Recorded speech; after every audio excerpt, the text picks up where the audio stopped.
Estructural funcionalismo. 3.1 Teorías sociológicas. Es una teoría social que se sostiene a partir de una pregunta básica: ¿cómo puede mantenerse unida una sociedad?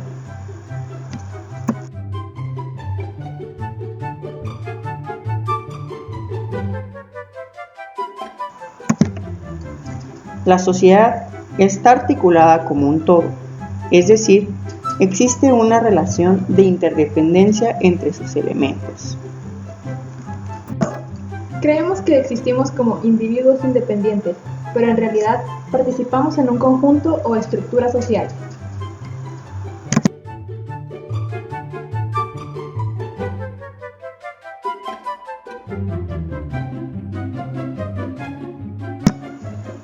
Lo que permite que esta sociedad se mantenga unida es que compartimos ciertos valores y cumplimos las funciones sociales que nos corresponden a cada uno de nosotros.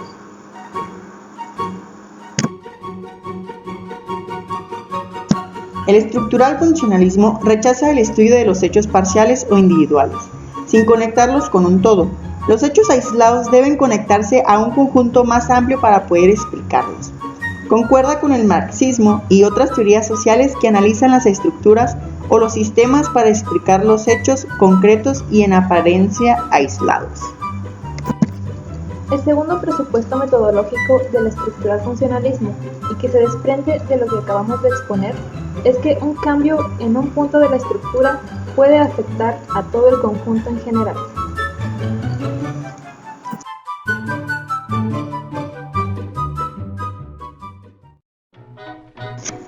El estructural funcionalismo acepta que puede haber desviaciones, conflictos y eventos que alteren la estructura social.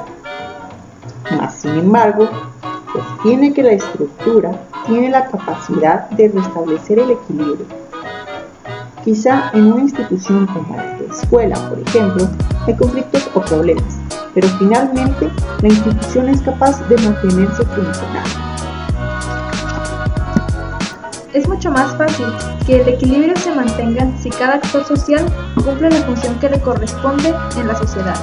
Los actores sociales cumplen sus funciones por dos mecanismos principales. El primero es el convencimiento. Compartes los valores y las metas de tu sociedad y actúas conforme a ellos. El segundo mecanismo son las sanciones y las motivaciones. Por sanciones debemos entender los mecanismos coercitivos que usa la sociedad para que los individuos cumplan sus funciones. Por motivación debemos entender los estímulos que se otorgan para que los individuos acepten cumplir sus funciones.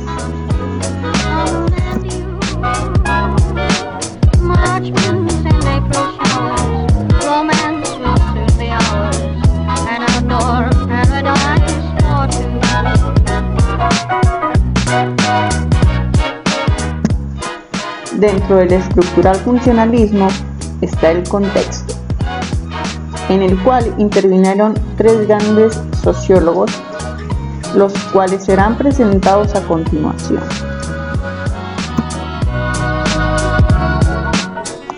Los cuales serán Emil Durkheim, Talcott Parsons y por último Robert Merton. Emil Durkheim pensaba que el Estado jugaba un papel importante en la investigación social. En la obra de este, no existe una preocupación por analizar el socialismo ni la posibilidad de una transformación revolucionaria. En él tampoco aparece una teoría del conflicto de manera sistemática. Todo ello lleva a ubicarlo como un pensador conceptual.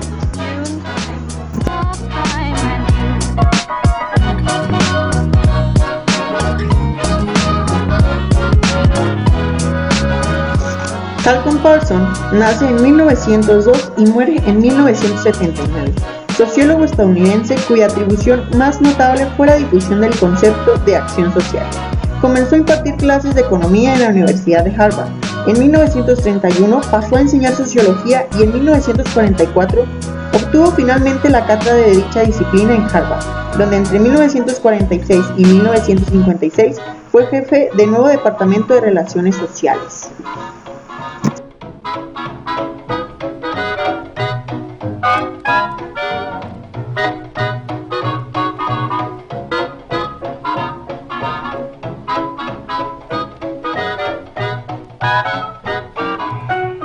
La obra de Talcott Parsons es profundamente teórica y poco empírica. A Talcott Parsons le tocó conocer importantes innovaciones en las ciencias humanas.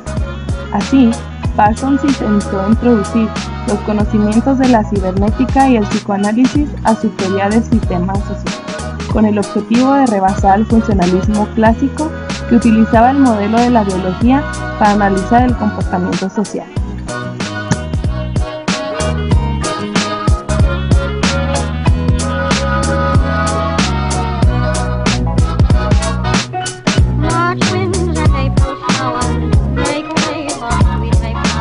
Émile Durkheim, francés de origen judío, nacido en 1858 y muere en el año de 1917.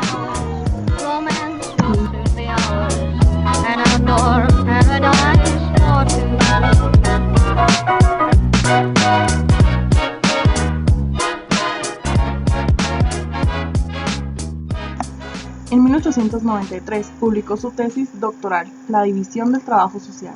Solo 2 años después, las reglas del método sociológico, y en 1897 publicó El suicidio.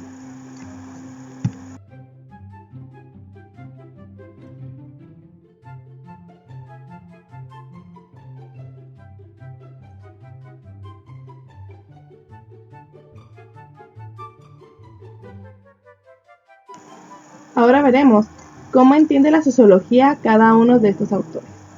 Para Durkheim, el hecho social es algo que se nos impone y que no depende de nuestra voluntad.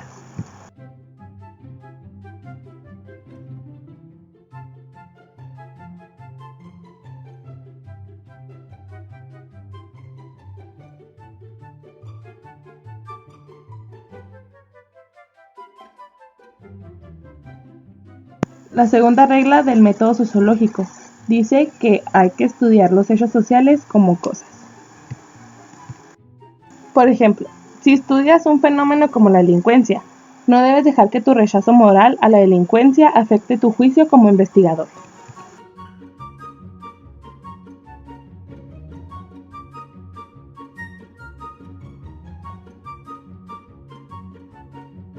La tercera regla del método sociológico es evitar las prenociones al momento que realizas una investigación.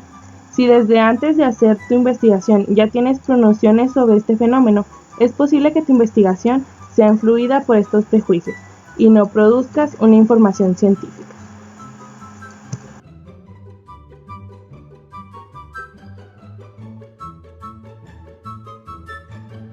La cuarta regla del método sociológico es marcar un distanciamiento con el sentido común si se quiere producir una sociología científica. Si el mundo fuera como lo piensa el sentido común, entonces, ¿qué caso tendría la investigación científica? En todo caso, la ciencia permite ver al mundo de una manera diferente al de la conciencia común. Por eso, Durkheim considera que la sociología como ciencia se hace en oposición al sentido común.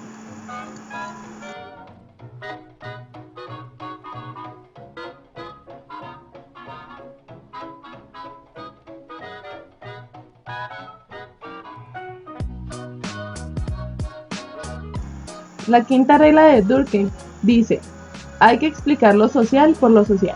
Una vez que has identificado un hecho social y quieres saber qué fenómeno lo está causando o determinando, debes buscar la explicación en otro hecho social.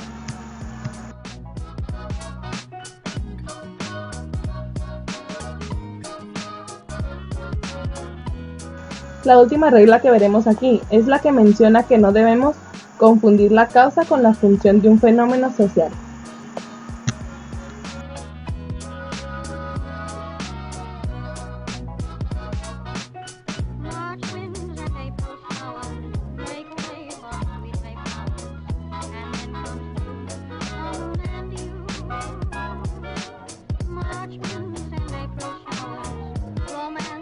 Talcott Parsons se caracterizó por considerar a la sociedad como un todo integrado y con interdependencia de sus partes.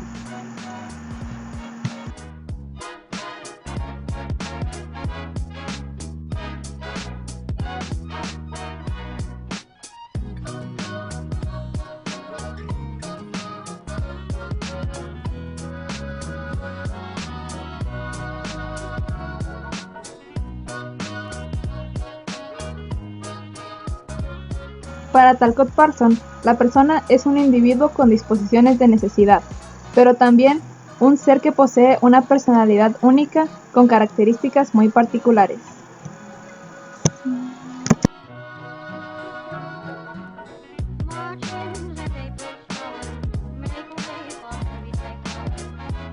Una vez que hemos comprendido lo que es un sistema, podemos analizar cómo Talcott Parsons subdivide a la sociedad por su estudio en 4 subsistemas.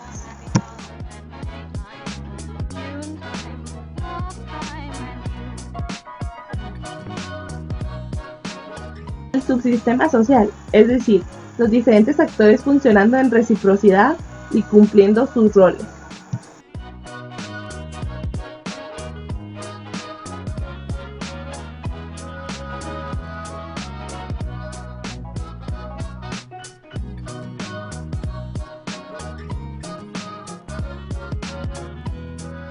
El subsistema cultural, el cual tiene que ver con las creencias, símbolos y valores que circulan en una sociedad.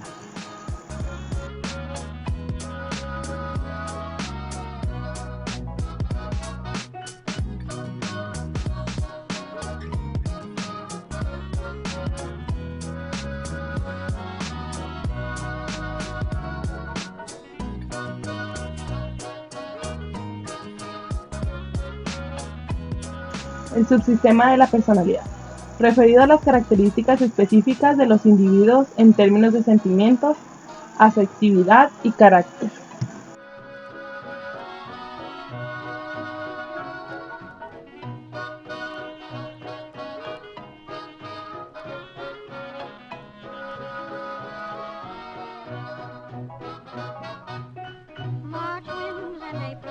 El subsistema orgánico-biológico, que se manifiesta en disposiciones de necesidad, impulsos e intentos filtrados por los valores sociales.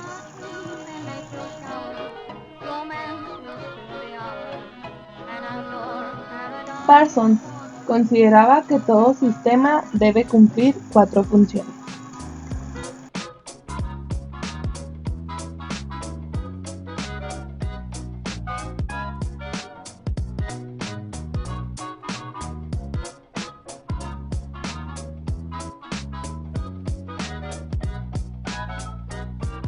Adaptación.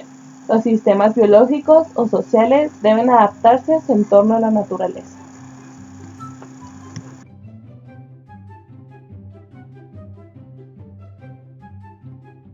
Metas. Parsons utilizó la G porque en inglés meta se escribe goal. Todo sistema necesita definir sus metas y la forma de lograrlas, con el fin de no desaparecer y mejorar su desempeño.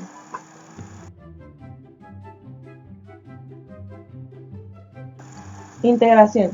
Los sistemas necesitan una coordinación entre todas sus partes para poder funcionar como un todo.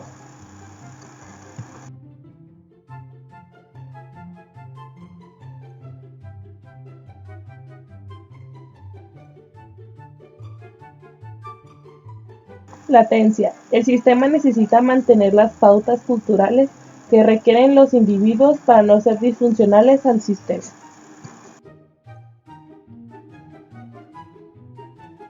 Algunas principales categorías de análisis del estructuralismo funcionalismo son: cambio social. En la sociedad moderna, cada pequeño personaje significa una actividad particular dentro de la división del trabajo: médico, maestro, campesino, obrero, técnico, biólogo, etc.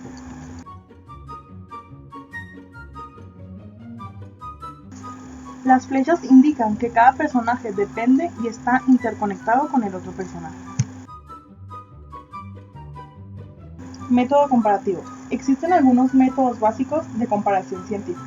Método de concordancia. Si varios fenómenos comparten una sola característica común, entonces esta característica es la causa del fenómeno. Método de diferencia.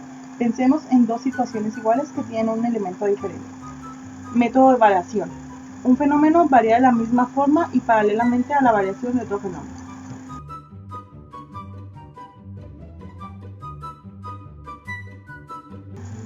Ahora hablaremos de la teoría de la estratificación social. Para el funcionalismo, la sociedad no puede existir sin el trabajo, es decir, sin divisiones sociales.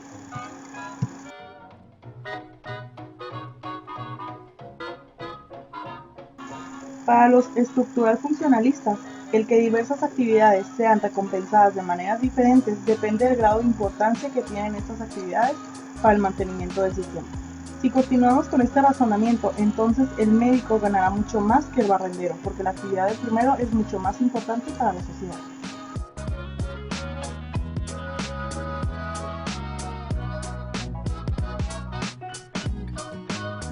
La estratificación social ha sido muy criticada por varias razones.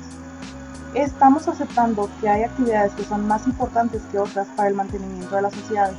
El político gana mucho más que un campesino, pero es difícil sostener que la actividad del campesino es prácticamente irrelevante en el ámbito social. Se olvida que detrás de las grandes retribuciones de ciertas actividades sociales se dan relaciones de poder que son las que posibilitan recompensas desproporcionadas. Hay actividades que son muy bien retribuidas porque benefician a un pequeño número. Ahora veremos la teoría comprensiva por Max Weber, quien nació en 1854 y murió en 1920. En 1909 fundó la Asociación Sociológica Alemana. Se esforzó por comprender las interrelaciones de todos los factores que influían en la construcción de una estructura social. Su primera obra fue Economía y Sociedad.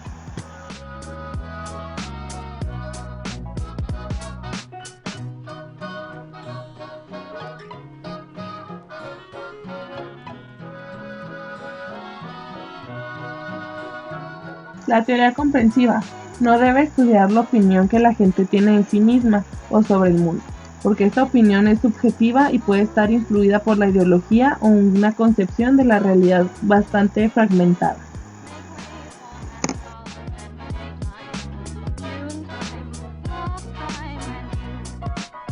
Ahora veremos la concepción de sociología. Los seres humanos, al igual que los animales, repiten las conductas por las que reciben estímulos y evitan a los que impliquen sufrimiento.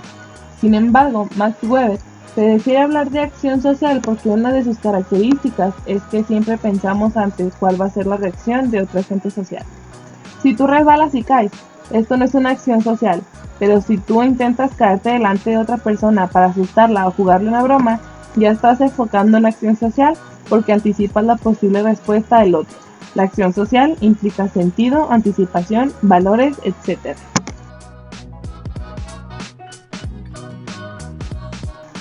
Ahora veremos las principales categorías de análisis del enfoque. El primero es el cambio social y está formado por los siguientes factores. Primero, la influencia de la ética protestante en el espíritu del capitalismo. Weber considera que los valores del protestantismo influyeron mucho en el espíritu de los modernos capitalistas que veían en el progreso y la obtención de ganancia en su nuevo estilo de vida.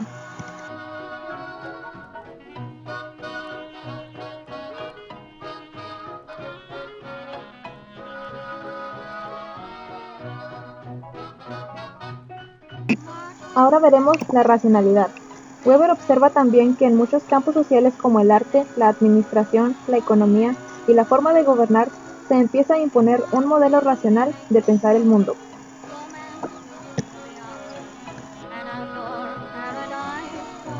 El crecimiento de las ciudades. Hacer estos lugares espacios de intercambio comercial y de mayor movilidad y libertad que las zonas rurales dominadas por los señores feudales, el capital encontró un importante campo de cultivo para empezar a desarrollar sus empresas.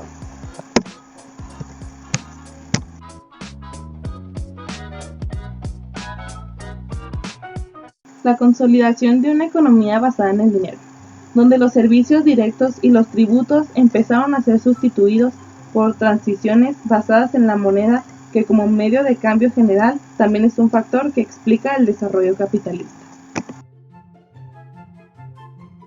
Método comprensivo.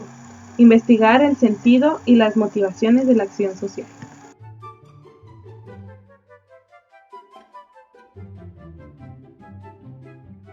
Ahora veremos los tipos de acción social. Acción emocional. Una persona realiza una acción fundamentalmente empujada por sus sentimientos.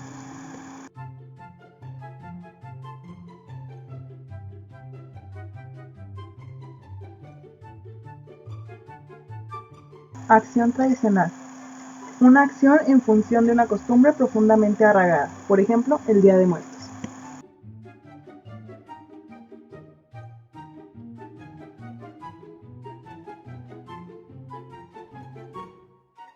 Acción racional, con arreglo a valores. Actúan en función de ciertos valores morales, políticos, estéticos, etc. Pensemos, por ejemplo, en la persona que busca evitar la aprobación de leyes que permitan la práctica del aborto. Otra de las categorías es el tipo ideal, que es la presentación de un fenómeno en forma más pura. Dicho de otra forma, si un producto es escaso y muchas personas quieren obtenerlo, el precio sube y viceversa.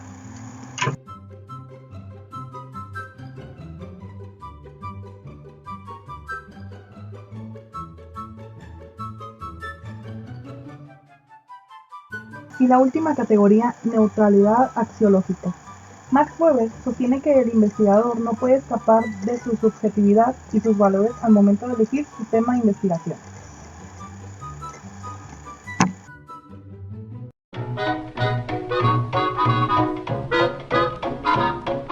Sin embargo, al momento de hacer la investigación, el sociólogo debe separar los juicios de hecho y los juicios de valor.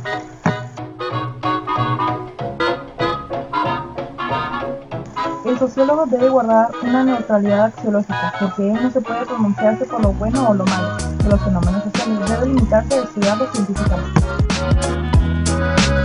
Nosotros fuimos el equipo amarillo.